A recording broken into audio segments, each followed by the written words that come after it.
I have two boys that I'm giving them the image of what a relationship should be, how a woman should be treated, what is to be expected when they're in a relationship. And I was like, this is not what I want them growing up learning. A relationship that's just roommates with no love. And so I was like, I don't want them to witness this and think that this is normal. Welcome to Fatherhood Voices, breaking the toxic cycle. Dive in as real dads bear all, the mess ups, make-ups, and every heartfelt moment in between.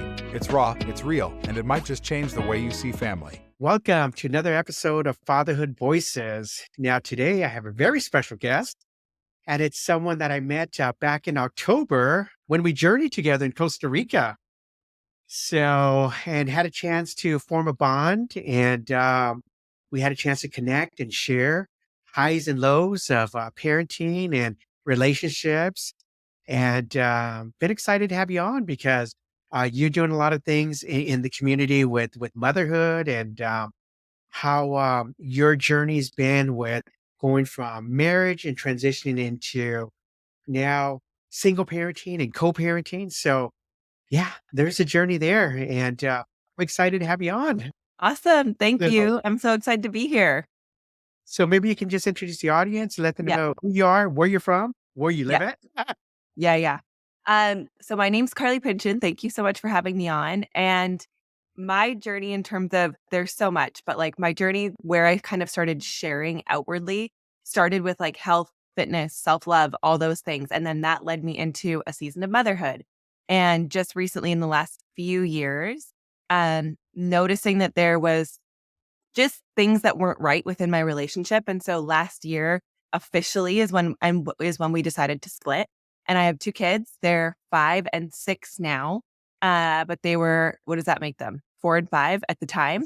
And I think when I noticed something was wrong in my relationship was all the way back in 2021. So I don't know, they were like 2 and 3 years old. And I could already tell I was like, oh shit, like I'm in this position with kids. And I think that's honestly the only reason that was keeping me in the relationship was the fact that I did have kids. And then last year we decided to officially separate. So we've been separated for just about a year now. Co-parenting, single parenting, all the adjustments, all the things that come with splitting up and then also having children. And so I'm open to talk about any of it because I think for me personally, the co-parenting hasn't been that tough. What was tough was having the courage to make the decision that that's what I wanted to do. And it was the worry of, am I going to damage or ruin my kid by like not having the parents be together? And that was the biggest thing that was holding me back from making that decision for me. Now, what about your upbringing, Hmm. your mother, father? Because I'm sure that had played into your decision. Yeah. Did you grow up in a mother father household, or Yeah. was there, you know, tell me a little bit about that. Yeah. Always perfect. But I grew up, my parents stayed together for the kids. They've always been together. They're still together, uh, miserably. And what I noticed about me was I was like, oh my God, if I don't change something, like I'm becoming my mom. And this relationship dynamic is going to be just like my parents. And I do not want my kids growing up witnessing that because I realized I was playing out that exact same relationship that I saw growing up. And I didn't even realize until it hit me when I was so full of resentment that I was like, I'm literally mirroring the exact same relationship I witnessed growing up that from 15 on, I had told my parents, I'm like, why are you guys together? Like, this doesn't make sense. Don't stay together for me. Get a divorce. Like, you guys don't enjoy each other. You should be in love. You should be enjoying each other. Like, this doesn't make sense. And they've always been like, no, we're sticking together. We've made it this far. And I'm like, okay, whatever. And so I realized that. And I went, I have two boys that like, I'm giving them the image of what a relationship should be, how a woman should be treated, what is to be expected when they're in a relationship. And I was like, this is not what I want them growing up learning. A relationship that's just roommates with no love. Um, yeah. And so I was like, I don't want them to witness this and think that this is normal. And from the time you were 15, Yeah. you realized that. And maybe Okay. probably before that, but you finally Yeah. maybe had the voice to Yes. speak up. Yeah. So how was your relationship with your father if this was going on? So it's kind of funny. Like I always try to reflect with both my parents and think, okay, well, like, and I've talked with my mom about it and she thinks at certain points, she almost like had me in the middle of understanding, like, because I was always doing the conflict resolution. I was always the one like trying to mediate and make sure everyone was happy and like manage everyone's emotions and make sure my mom wasn't upset because then I didn't want them to be fighting. And so I was always in the middle of like trying to manage all of that. And I think with my dad, I was always way like a daddy's girl. Like if he was leaving, I was always so sad. Like I never wanted him to leave. And we did a lot of stuff together. Like he was very engaged and yeah, always there. So I always try to think back. I'm like, okay, it's not like I didn't have a father figure. So why would I choose such an emotionally unavailable man? And I think it's not that I didn't have the father figure being emotionally available. And I've watched him with my own kids now to see that I'm like, okay, when they show big emotions, he leaves. So there are little things where I'm like, even though he was there emotionally, he for sure probably wasn't able to show up for me in the way that he could have. And then I also think I was mirroring my mom and dad's relationship. So even though he was present for me, he is not emotionally available for my mom. Like never could hold space for her. If she was crying, he checks out when there's emotion. And so I'm like, I think I was almost mirroring that in my relationship, but I don't know. It's funny with parents. I'm like, I feel like our relationship's good, but that generation, it's just a little surface level, you know? Like you try to have deep conversations and they're like, how's the weather? And Yeah. how do we as a collective start to fix that? How do we start to really get away from these surface level conversations Mhm. and start to peel those layers? Because, their healing is our healing and our Yeah. healing is their healing. So how do we start that, Carly? All I can say is I've just been focusing on me. So I had to make the decision, even with my separation, even with my parents, all the things. It was like, all I can do is become who I can be and do my own healing for me. And if it ends up impacting them, great. If not, that's okay. Like for some people, it's just never going to be their journey. They're never going to get there. And obviously, there's nothing we can do about that. But at my last ceremony that I was at, just like last weekend, I my mom came to me in my journey and I was able to see all the ways that like all the feelings she would have felt, for example, like when we sold our house or when we were letting go of things and how she may have felt not seen. And so I came home and I said that to her and she instantly started crying. And I was like, I think moments like that where you may want, because for a little while I was like, I'm so sick of being the mom. Like I've mommed you. I've been the parent this whole time. Like I want to be the child. I'm so done doing this for you guys and like being the mediator. And so that was not necessarily coming from a place of love in my heart. It was more like, I need to set this boundary to get myself out of playing this role. And now I'm able to come back and like by seeing her with love and like seeing her with compassion, she was able to like cry and feel loved and heard and seen. And so I feel like those little moments open something up for them to maybe feel more comfortable stepping into something that is more vulnerable. And at this point now, for a while I was like, oh, I could never like take them to, I don't know, like a journey or like do breath work, but I feel like they both might be open to it. And so I'm like, maybe eventually they'll be willing to try something like that. And then it's their own journey, right? It's like all we can do is kind of be the example and the invitation is always there, but there's no forcing it upon anyone. It's like they've got to be ready. And I think when it comes to um, the surface level conversations, they need to be willing to look at themselves. And if they're not in a place that they even know how to tap into their own heart or tap into what they're feeling or comfortable sharing that or being vulnerable or connecting with that, it's going to be really hard to have any conversation of depth because they're not willing to go there. So it's like, I don't know, it's an individual journey of allowing yourself to go deeper within yourself. I love that you're exploring the possibility of having them, do breath work or meditation Yeah. because, um, you know, I didn't have a good relationship with my father. Hmm. And, but he's now journeyed with us with ayahuasca and mushrooms. And not only has it showed him like how he didn't show up, but it's opened those conversations. So my mom was totally against it. Um, Hmm. and so, but she's now sat in on journeys and sat in on integration. So Hmm. I think she's getting closer to it. But it's like I said, when you say that you're on your journey, so I'm on my journey, and Hmm. my healing is going to come from their healing, and they're going to get curious. Yeah. And even something as simple as breath work. Yeah. and you say that your father, he runs from emotions. Yeah. When you sit with breath work, there's no way you can run from it. Like, Mhm. it's gonna get you whether you want to or not, sitting with yourself. And I really think that when that happens, that's gonna really change the dynamics of Mm. your family. And wow, that's Mhm. powerful. So there's That's hope. powerful. I don't know, right? But I just think if they're willing, same thing with like my ex-husband. I'm like, if he would just be willing to do this stuff, it could be so helpful for him because you end up noticing like they're just afraid of themselves. So like it has nothing really to do with you.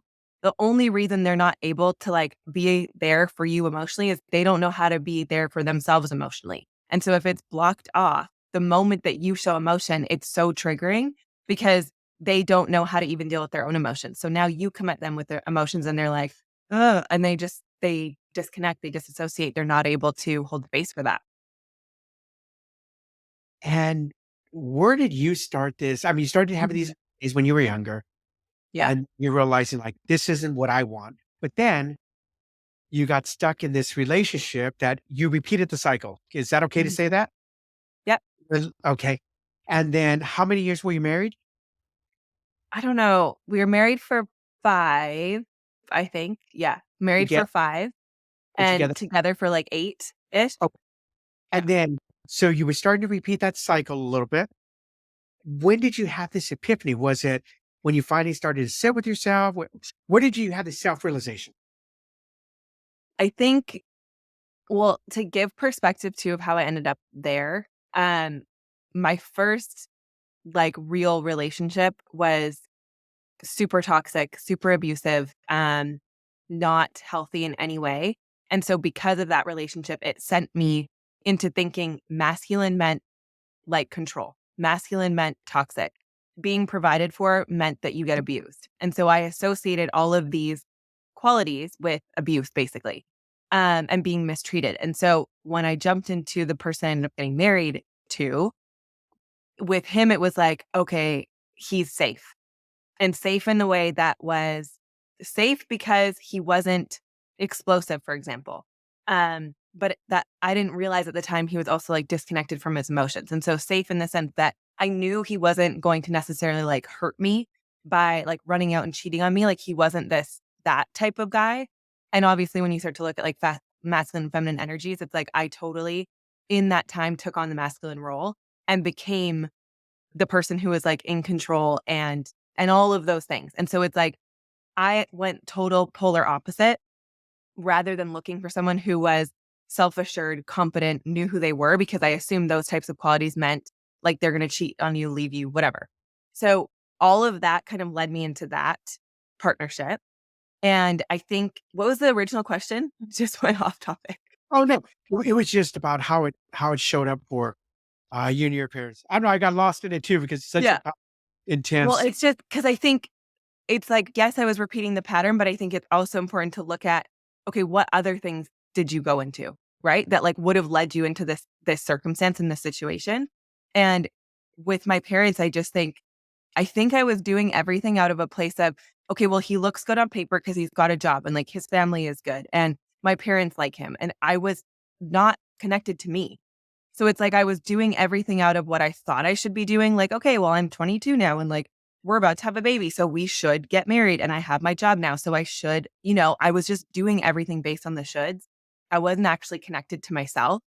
And so when you talk about the epiphany, I think that's what the original question was. I look back and when we got married, we just did it because I was pregnant. It wasn't a real like, you are my person and I want to be with you forever. We hadn't really made that choice. It was just like it was working. It was good. It wasn't like a toxic relationship. So I'm like, this is great. Like, yeah, we can get married. No problem. Let's just have a baby. Yeah, no problem. So we just kind of went with the motion. But when we both got married, I feel like, and I don't know if it's because I had a dream, I always knew I was getting divorced. And I remember moving into this house and the people who had it before us were going through a divorce. And I went, do you think this is like bad juju? And he was like, no, like whatever. And I'm like, I knew it wasn't forever, even though I didn't know, like, and I can't remember if it came to me in a dream but I still have an image of me and him in front of some dresser, dressed properly. And I never knew it was him until now. And we're like, we're really doing this. And we're like, yeah, we are. And it was so mutual. Like it was, we both agreed that we knew we were going to get divorced basically in this moment. But in the relationship, when I knew like, oh shit, it's time, I was listening to a podcast about soul contracts and it hit me. And I literally fell to the floor because I went, oh my God, ours is done. That's why I can feel it because I'm like, ours is done. There's nothing else to learn here, grow from. Ours is done. And then it was me for 2.5, 3 years, hoping for a different answer, just hoping that like something else would happen. And I'd be like, oh, no, that was just like a weird thought, right? Those thoughts don't have to be real. Like that'll go away. We'll figure it out. We'll work it out. Cause I was like, that wasn't the plan. I had the picture perfect family that we take photos and that's cute, perfect on Instagram and we look great. And I'm like, this isn't the plan. Like to end up going through a separation. Like I'm not supposed to be divorced. I'm going to stay married forever. Like all these paradigms that I had to be willing to just allow to kind of fall away. And I was reading this, I don't know if you know about the app, The Pattern, but I remember on one of the things that showed up for me, it was like, for you to live the life you're supposed to live, you're going to have to let go of what you thought a picture perfect family was. And I just like fell to the floor and I knew I was like, that's it. I already know I have to let this go. Wow. Okay, let me go back to the Yeah. soul contract podcast. Yeah. Wow. You know, that decision not only started to alter your life, but it's going to Hmm. impact your children. Hmm. And most people will never take that action because, like your parents, they didn't want to disrupt the kids Hmm. or because the fear of the unknown. So, what was it that you heard that just finally there was that aha moment? Because I'm sure there were a lot of them, but that you found at the Hmm. floor, what was it that just shook you up to the core that you said, holy shit? And now you went on this journey for 2 Hmm. days processing because that's powerful. Because in the end, you're doing it number one for yourself, Hmm. but then your kids reap the benefits of it. Yeah.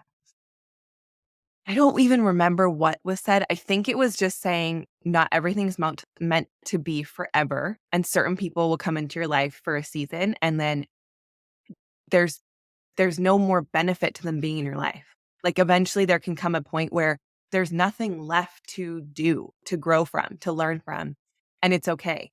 And I went, oh crap, like this has been coming up to being done, but like I can feel that it's done. And yeah, from that moment forward, that was in like summer of 2021, I just hoped for a different answer. And honestly, like I ended up getting drunk for almost 6 months. Like I went out with friends. I ended up getting drunk all the time. It was after obviously the world shut down.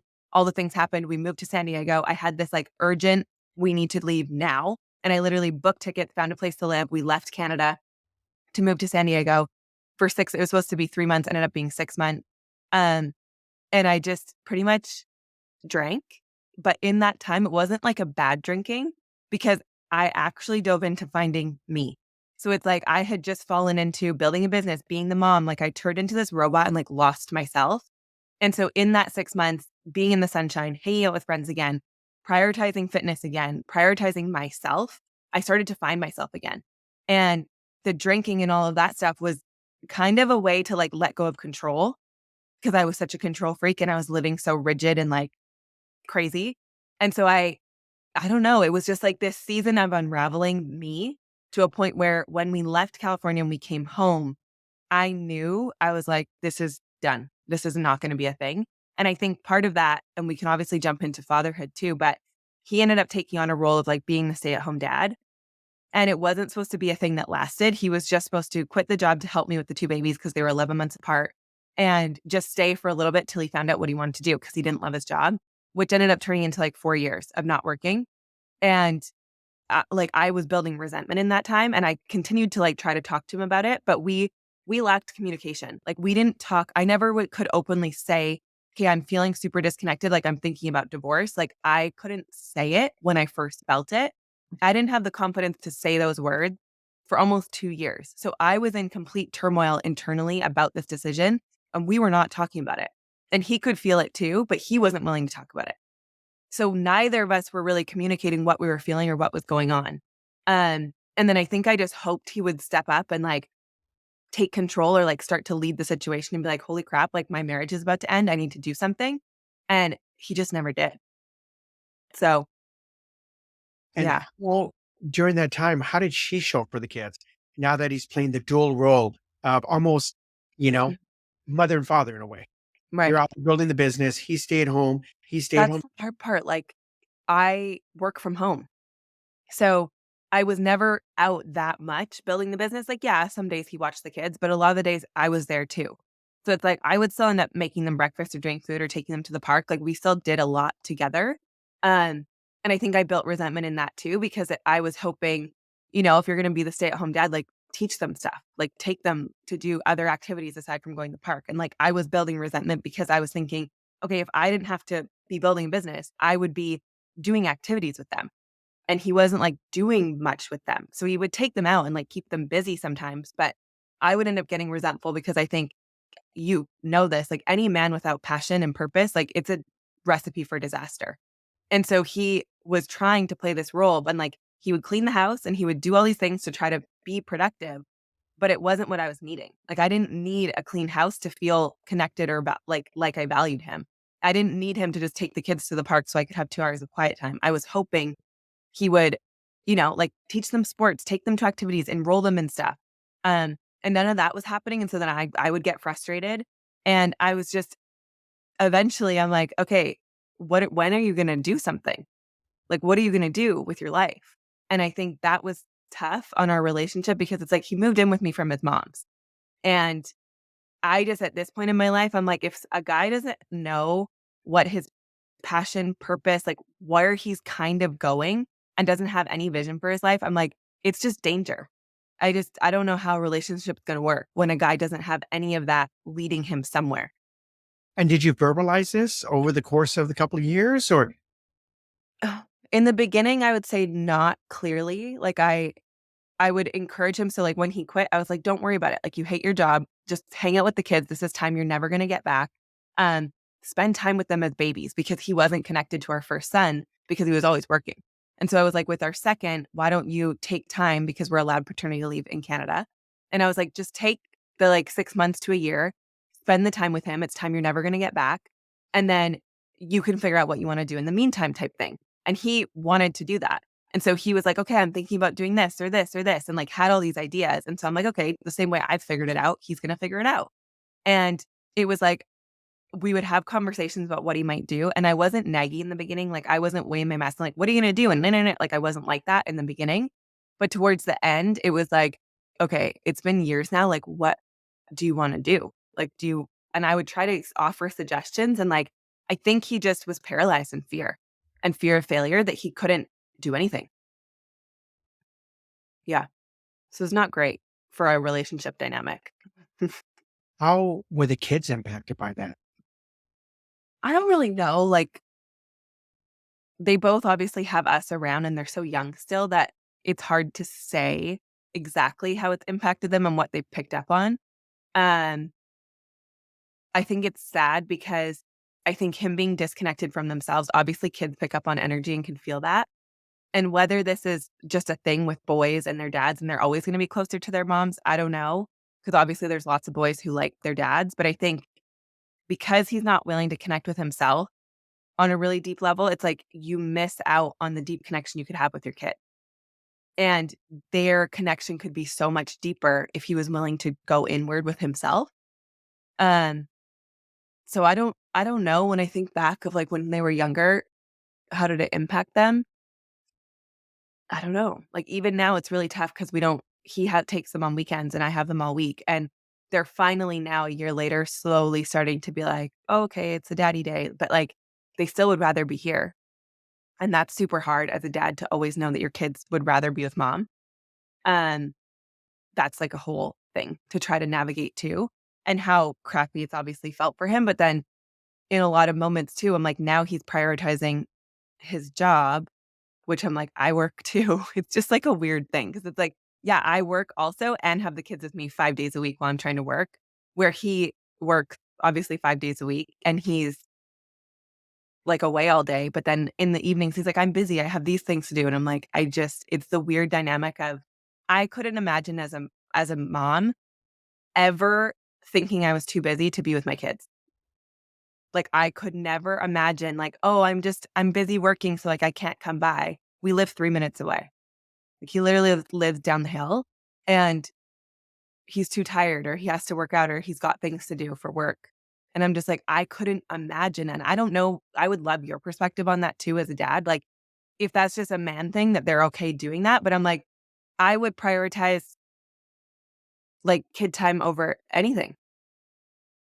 I don't know. Like, I just couldn't imagine going 5 days because 'cause I'm too busy. And we have a really great relationship, like, my home is always open for him to come over. So, I don't know. Or Do you, if it's still just the disconnect. I don't know. do you think the disconnect is maybe because you ended the relationship and maybe there's some hurt and resentment and it plays out onto the kids? Because that's a common denominator that happens in a lot of relationships is although you have this um, open communicated relationship and your doors open, there's still, from a male perspective, our Mhm, ego gets bruised, mm, especially when um, we're used to be the one being the dominant. And now you say, well, wait a minute, you don't want me anymore? mm, You know? So do you think that maybe comes in place? So he takes that on the kids, not in a very harsh way, but in a very mhm. subtle way? Maybe, 'cause, for sure there was resentment in the beginning against me and, like, very not happy with us splitting and all of those emotions. Um, but I don't know. It's just weird. I'm like, for dads listening, I'm like, you have to show up for your kids. Like, as a mom, I can't imagine, I don't know very many moms who don't show up, who wouldn't prioritize them over anything else going on. So I don't know. It's just weird. I'm like, how I couldn't imagine thinking the gym or meal prep or things like that, or like your own stuff is ever more important than the kids. You know, in my past lifetime, before my journey with plant medicine, which was now 4 years ago, Yeah. uh, I was that narcissist father. I was that one that didn't show up for my kids. I provided for them, Mhm. but providing for them was my way of showing up. And, when I look back and I look back at now, my youngest daughter has had a baby. So we have a grandbaby. So she's a year old now, but I have to FaceTime every day. I have to. So it's that connection. I know they say the love of a Mhm. grandfather is different than love of a parent, but I just didn't really have that connection Mhm. with my kids because I was so busy with work and trying to build businesses and my political career and all this other stuff. And now to answer your question, we say, well, my perspective, I think it was just me connecting Mhm. the heart. Mhm. And of course, a lot that had to do with my sitting with myself. And there's different ways, whether it's plant medicine or breath work and so forth. But until you truly sit with yourself and learn how to love yourself, Mhm. I really don't think you can love your kids or love anybody else Mhm. the way. And now looking back, now that I've been able to purge out a lot of that Mhm. crap inside and truly experience what love is, Mhm. now not only are my kids and their mom getting the benefits of it, but my granddaughter is getting the ultimate just abundance of love. And that answer is it's going to be him sitting with himself. And hopefully Mhm. your journey is going to eventually that resentment will weigh away and he'll say like, you know what, there is something to this. Not her just traveling all over the world and sitting with herself and crying and purging and all this stuff that people think. Yeah. But when he starts you leading the way, and they say action speaks louder than words. When he finally is open to sitting with himself, whatever that looks like, Mhm. that's when the connection is going to happen. Right. That's when the gym is not going to be a priority to kids. That's when meal prepping work. No, Mhm. that's when it's going to be no. My children come first. That's where it's going to happen. Yeah, no, I feel that. I think that's what it ultimately comes down to. The same way we couldn't be fully connected, that relationship with the kids isn't as deep either because you can only deepen a relationship as far as you've deepened it with yourself. So it's like until you take those steps and you deepen that cultivate it within you to connect with you. And it's that return to the heart and even being able to connect to your own heart. Like, it's going to continue having barriers with everyone that you love.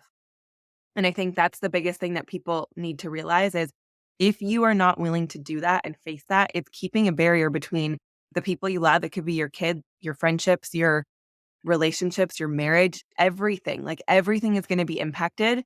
And like you just said, now you're able to feel a connection and like want to love on your granddaughter. Do you feel like there was a fear for you to like fully love something outside of you? Because like, how do you think that shows up? Oh, absolutely. It was a fear of being vulnerable, Uh huh. being hurt. Yeah. It goes back to my childhood Mm and feeling abandoned or not loved. hmm. Mm hmm. And then especially if you say he went from living at home to transition into this relationship, I can almost guarantee that a lot of this starts with how he was raised. Oh, for And sure. that's without even knowing the dynamics, but just Yeah.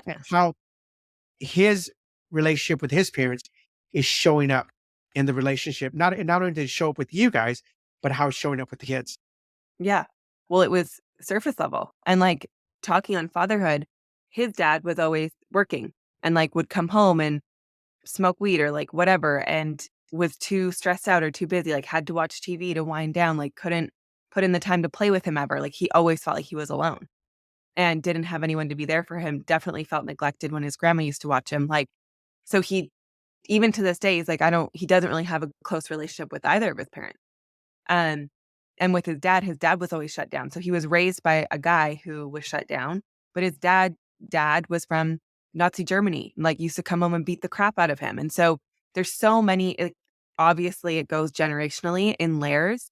But then it's like eventually you have to be the one to decide like, okay, well, it stops with me and I'm going to change this. And so I think for him, he sees it as he's spent lots of time with his kids, but and I try to give him the benefit of the doubt of like, you never really saw how to be a father, like to really show up in the things that you could do. And I always try to be like, okay, the things that your dad never did for you, like do that with your kid so that you can shift it. And I feel like that heals it within you rather than being like, oh, I don't know how. It's like, okay, everything you wish your dad did with you, do it with your kids because I feel like that heals your inner child being able to like do that together. I'm going to give you a suggestion. Yeah. Unsolicited feedback. Mm, So, especially because you become conscientious and you're on this hmm. journey and you're doing something 99.5% of the people will never do, and that's healing yourself. Hmm. But because you know that he didn't come from that parenting lifestyle, that he didn't have the traditional, and I don't want to say the word traditional, but we're finding this new way of parenting. Maybe you help create those opportunities for him. Mm, Oh, there's a fishing trip going on. Maybe you should look into it. Or, hey, hmm. why don't you take them camping? Maybe just kind of helping to, and I know that's not your responsibility, and I get it. But at the end of the day, it's about the connection with the kids. Yeah. And maybe just taking that little bit of time to seek out intimate moments where they can connect. Because when you connect and you put away the cell phones and you get away from the TV and the Xbox and all that other crap, Hmm. and they're forced, a father's forced. And so one of these we're doing with Father Voices is we're going to start gifting experiences with fathers and their children. Fishing trips, Right. no cell phones. And we're going to put you on a canoe where there's no Wi-Fi. And you're going to go and sit on a canoe or somewhere with no Wi-Fi. Mhm.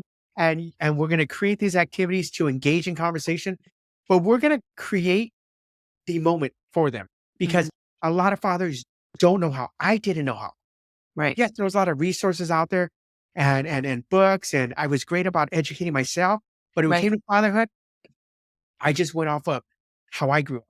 Right. But I know maybe helping to create those moments or at least point him in that direction because he doesn't know how. Right.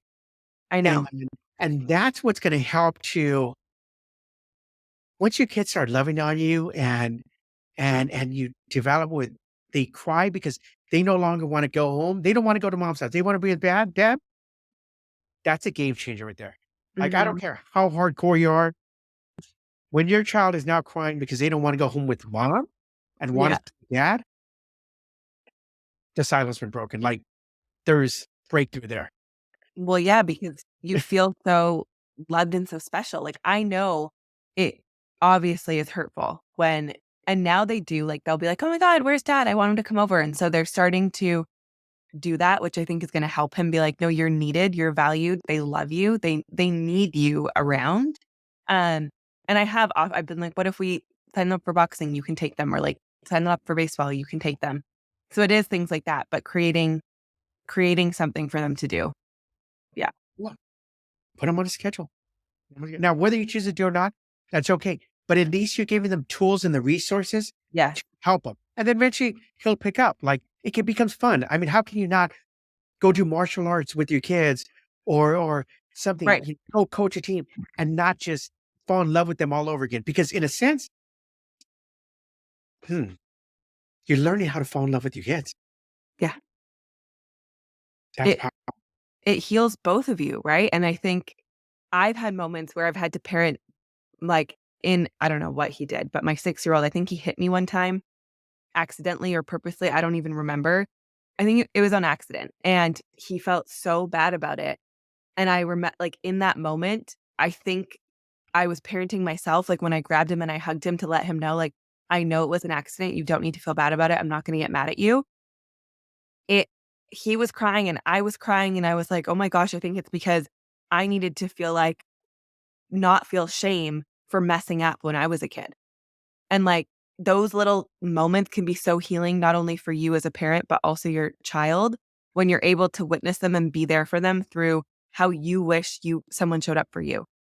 And that's been the most beautiful thing about parenting, I think, is every time there's those little moments, if you're conscious and aware, you can almost stop yourself. And a moment where I could have really reacted and gotten really bad because it hurt, or like, oh my God, why would you do that? Or all of the reactions I could have had. But instead, I went, this wasn't on purpose. He already feels bad. Like all I would have wanted in that moment was love and to know that I'm loved even though I wasn't perfect. And so I just grabbed him and I hugged him and we both started bawling our eyes out. And I was like, "Oh my gosh, I'm like the 6-year-old right now. Like I'm hugging you, but I'm hugging me." And these beautiful moments that if you allow it can literally heal your whole childhood through the relationship you cultivate with your kids. Wow. It's so powerful. If you let yourself tap in though, you've got to let yourself feel. And that's the hard part for a lot of people. Scary. It's scary. Yeah. Do you think your ex-husband, the father of your children, will ever go on that journey with plant medicine? I don't know because I mean, he used to do mushrooms recreationally, right? Like he's done every drug recreationally. So I don't know if he will or if he's in a stubborn place because he doesn't want to like copy me, or if eventually he'll do it because he knows he needs it. Um, I'm not sure, but like I've invited him to come to things before. He always says no, and that's okay. But eventually, I hope he will for himself. Because I'm like, obviously, when you find love in yourself, you have love and compassion for literally everyone. So despite whatever happened in a relationship, like I still love him, care about him, tell him I love him. That's weird for him. He's like, "Why do you want to love me and hug me?" And I'm like, "Because I love you. Like you're the father of my kids. I still want to love you." He's always like, "Why do you want to hug me?" And it's so funny because I've hugged him before. And my kids will be like, "Ew, cringe." And I'm like, "Okay, you guys are sick. Like, what is your deal?" But I just feel like if you come from a loving place, like, at least the invitation and it's an open place for him to talk about if he wants to.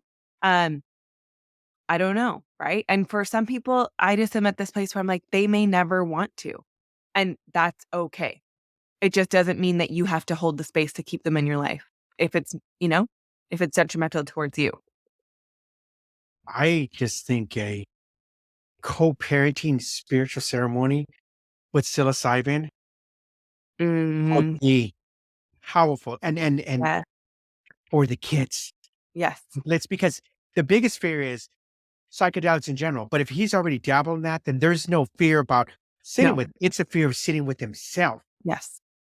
But something like that, oh my gosh, that could be a freaking game changer. Yep. Not in the dynamics of you guys, but just how the future of it wouldn't even be co-parent anymore. It would just No. be one container Yes. of love, Yep. regardless of what's going on in your life, what's going on in his life.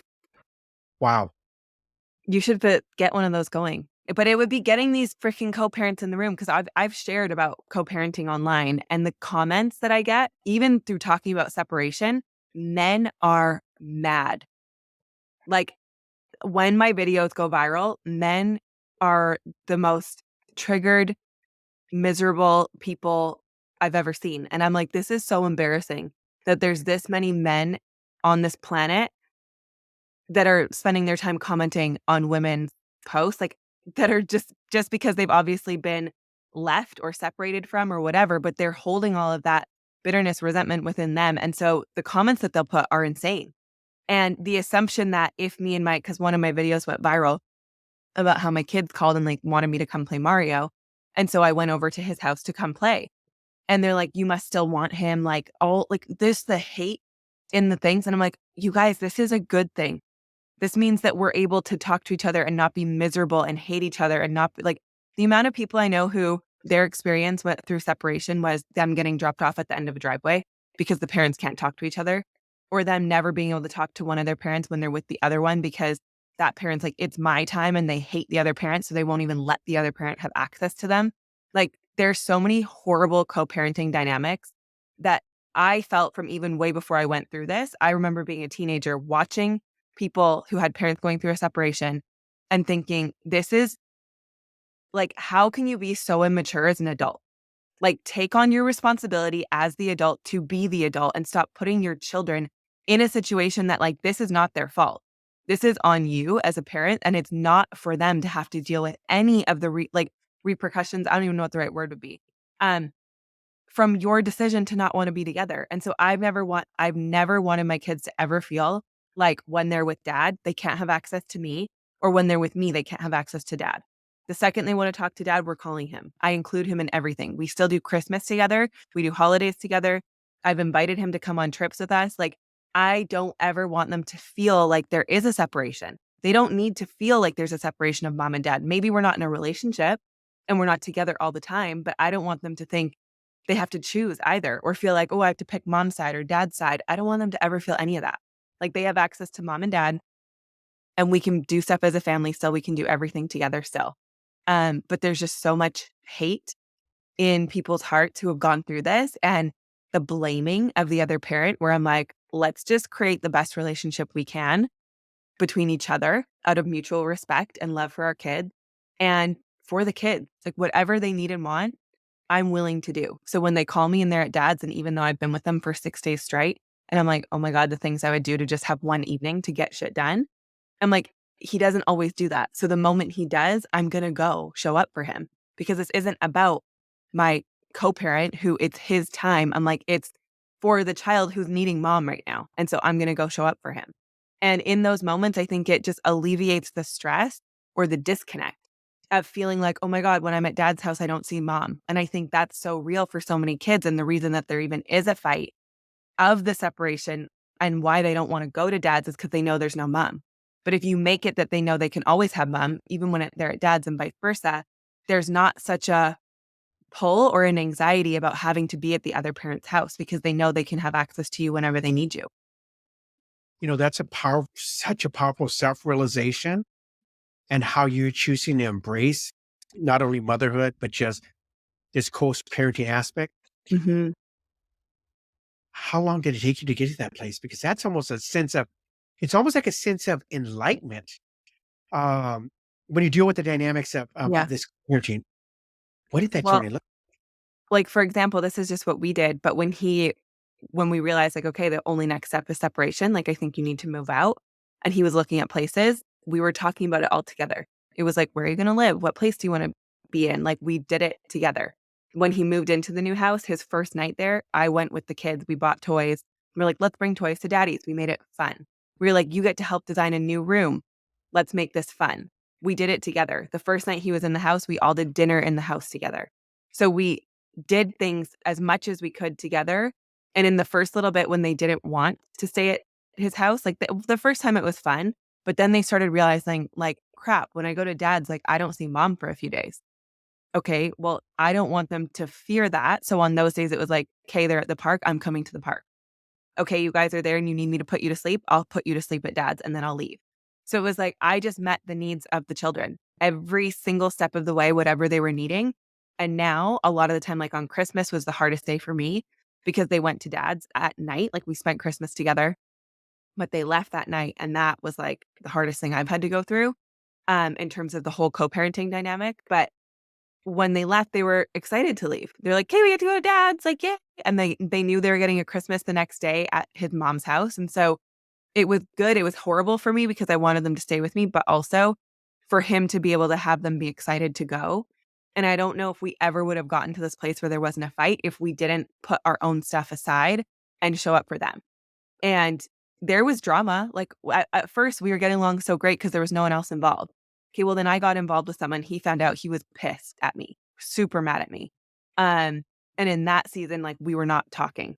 He still would come to the house, grab them. We still would, be normal. Was the energy around the kids good? Probably not.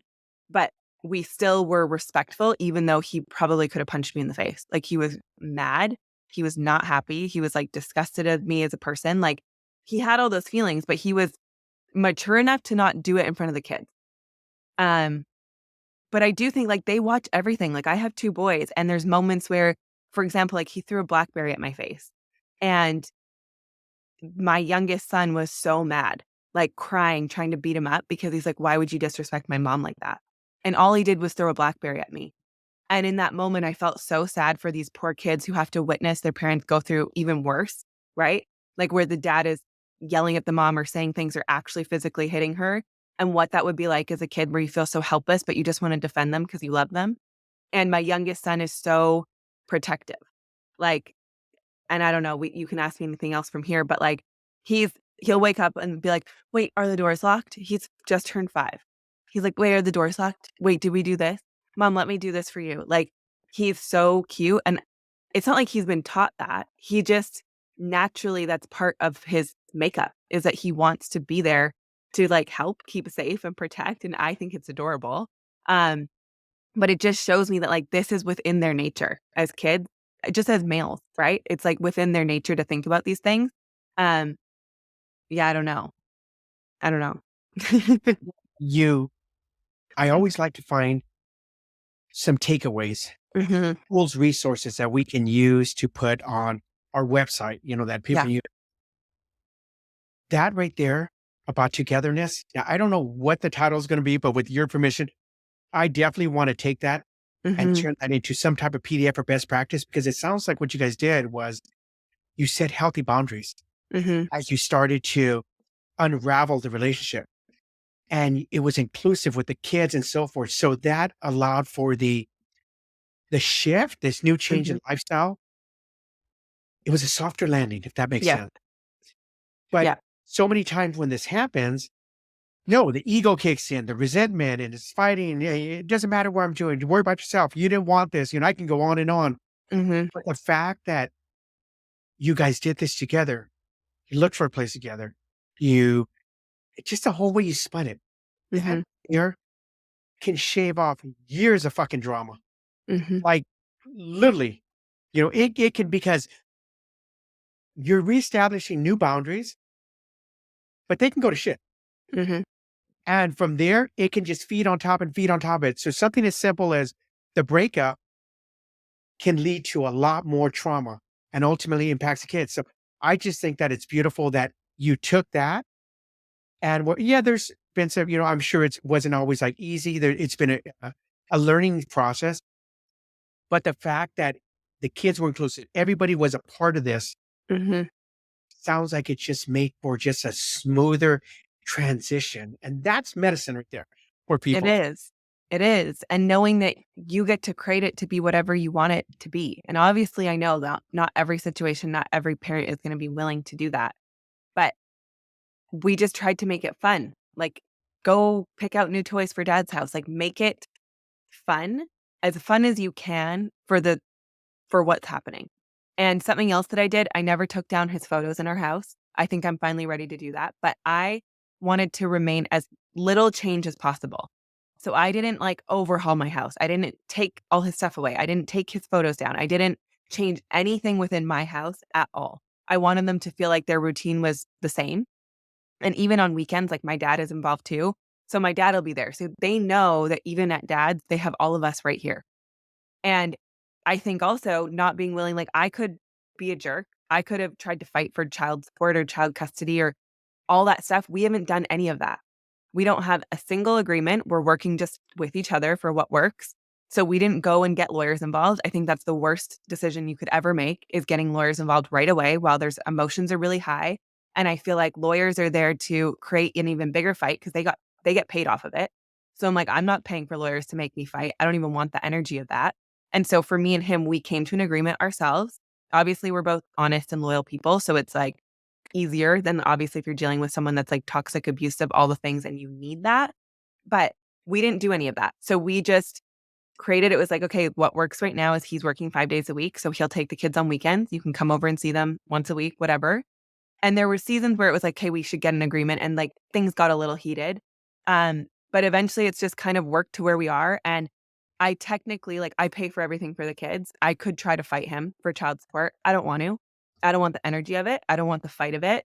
He could probably try to fight me for more in terms of income that, um, we're paying, but instead of me paying him spousal, I just pay his rent, and I was like, "I want you to live in a nice place, so pick something that feels good."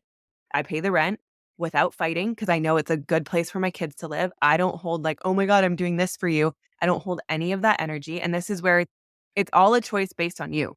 Like, if you're the person I've watched women do this, we're like, "But he's not paying me child support, and he's not doing this," and it's like, I get that, but if you have an avenue to go build your own life, build it. Why would you wanna try to take money from someone? Like, that messes with you energetically, and it creates this really awful dynamic, and so I never wanted to create this weird, awful dynamic because of money between us. So even though technically I'm sure I could try to get money for child support, I don't want it. I'd rather be good on my own, um, and not have this animosity and hate between us or like this one up of who's paying what. Like I don't put any time or energy into any of that. And it's like that's for my own peace. That's not because of like what I could get or what I could take and vice versa. I just don't want the energy of the fight and the money situation that comes in that like would negatively impact my kid. Because if we're in that energy against each other, they're the ones that are feeling that. My life is the one that's not peaceful because of it. And so I just remind you if you're going through a separation, like know that you're fully in control of how this experience goes and how you feel about it. And in those moments where if they're not showing up for you, and it sucks, like when they don't show up for your kids or they say they're going to show up and they don't, like I know there's a lot of hard moments. But for me, I was like, all I can do is control me. The same way in my own healing journey, all I can do is control me. That's all I can do and show up for them in the best way that I can. And the rest of it, I just don't want the energy of the fight. So I don't put myself in a position to fight. Wow. This was a powerful episode, and you just sharing just your transformation and as you evolved and then stepping into your power Mhm. and finding your voice. I like I said, I'm so proud of you and for Thank you. being courageous. And any closing thoughts as we start to wrap up? There was so many powerful nuggets here. Mhm. Yeah, there's going to be a lot that people are going to benefit from, especially mothers that are struggling with fathers Mhm. and, them not being present or just trying to maneuver through. They want out, Mhm. how to navigate it, you know? And I guess my closing thoughts would be like, I always bring myself back to even though I have an image of what a perfect father could be, right? And like all the things that they could do. And when it is your kids, you want them to obviously have the best situation. But I just go, okay, well, they picked this situation for a reason. They picked this dynamic for a reason. I picked my dynamic of my parents for a reason. I got so much from it. It taught me so much. So I just trust that it's gonna be perfect for them too, even in the hardship. I have a lot of friends who had horrific upbringings, um, who have chosen not to be a victim to their circumstances, but, like, rise above it, and it's made them who they are, and so I just remember that kids are resilient, they're all gonna have their stuff no matter how perfectly we try to show up, and all we can do is try to love them and support them through it, and it's okay. Like, if a parent's not perfect, it's okay. I think the worst thing that you can do is hold on to the resentment against the other parent for not being perfect. And just, like, try to let that go because I was so full of resentment, I literally used to look at him with disgust, towards the end of our relationship. I couldn't even value him as a human being, if I'm being really honest.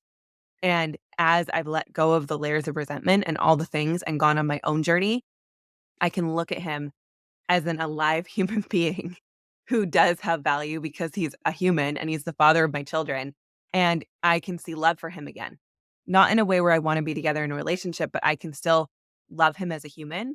But that wasn't right away. That's like now a year later, I'm slowly like I'm getting to this place where I've dropped a lot of the resentment. So just know if you're in the fresh beginnings of it all, there's going to be a lot of emotions, but like you can get to a place where you no longer hold the resentment. You're able to forgive it all and let it go and just try to create the best circumstances that you can based on the situation. Thank you for that. And this is a sh- call out or message to all you fathers, and especially when you're in a relationship Hmm. or even a marriage, that eventually um, your significant other will reach that point where they're done.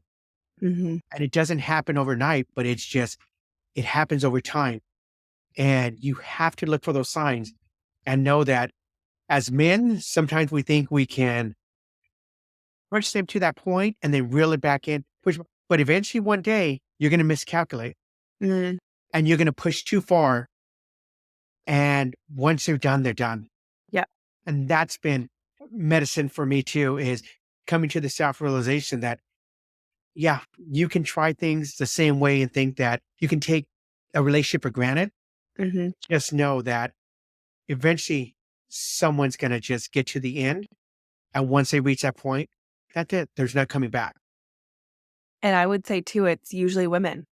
Like men, what I found is most men won't leave the relationship. They may want to, they may not be happy. They may go have an affair, they may have multiple affairs, but they're usually not going to ask for divorce. Women will. So it's like women will, and here's the thing. I was like conveying my needs and the things that I wanted for a long time before I got to the point where I was like, okay, this has to be done. And like you just said, it's like once that decision's made in a woman's heart, good luck changing it. Like unless you have a complete overhaul and you can show them that like, no, I'm in this, I want this, I'm choosing you and you're willing to, shift everything. Um, it's going to be really tough because once you create that, like, this is no longer safe for me or beneficial for me, and like, I'm done, and you've kind of disconnected, it's really hard to come back from. So listen to what they're saying. Like, even if you feel nagged on or whatever the things are, the things that they're not happy about, they're going to say it and they're going to communicate it for a long time before they decide that's it. I've done everything I could do. I've said all I could say and nothing's changing. So just know that when people are like, I don't know what came out of nowhere, I'm like, it never comes out of nowhere. They've been asking, you just haven't been listening. Wow. Yeah. Oh, so much medicine here for me to go back. So thank you. It's been a Thank pleasure you. before we finally made this happen. And closing thoughts, fathers, pay attention to this episode, Hmm. as this episode right here, mm, this episode could save your family. Hmm. Thank you. Yeah. And I think like I don't know, like one last thought that I have, it's just as a father, if you're blaming the woman or your wife or your partner or your ex partner, like that's creating an issue too. And so I would just say, like, be really mindful because I never want to put blame on him. I'm very mindful of how I talk about him. I have a podcast, I talk about our relationship. I'm never going to bad talk him because he's the father of my kids. If I have that energy about him, I never want that to trickle into my kids ever. Like, I don't wanna taint their image or create some image, like, their kids are smart, they're gonna even if the mother in your life is the worst person ever, trust that your kids are gonna see that when they're ready to see it. So, you don't need to be the one to try to convince your kids of anything, of who's the better parent or who's bad or who doesn't show up. Don't implant any ideas. Your kids are smart, they're going to figure it out on their own. You don't need to, push any of your own beliefs on them, they'll figure that out for themselves. And what's the name of your podcast and how can people find you? Because Yeah. I think this would be powerful because we have a lot of women that also Yeah. watch podcasts because they're trying to learn how to deal with their narcissistic, Mhm. baby daddies and so forth. Yeah, yeah, the baby daddies. Okay, me and you should do an episode together because I think it's pretty much all women who listen to mine, and just as a perspective of someone who was the narcissistic father, it'd be so powerful. But it's called the Expand and Evolve podcast. It's on Apple, Spotify, YouTube, and my name is Carly Pinchin. You can just find me on Instagram at Carly Pinchin. Awesome. I love that idea. Now you'll probably get the most hated comments because like, that piece of shit before, but it's a transformation because, oh my gosh, I can tell you some stories that'll, yeah, But I really. think it's helpful because people don't talk about it, right? People don't talk about what really happened in relationships or like what people have been through. And it makes people feel like they're not alone when they realize, oh, there are like guys who are pretty douchey that can come around. It's helpful for people to know. I was one of those. Yeah. I can admit now, I was one of Yeah. those guys that it took a long time to come around, and, Yeah. fortunately, it was sitting within myself to finally Yeah. have that realization. Yeah. Thank you so So much. powerful. Thank you.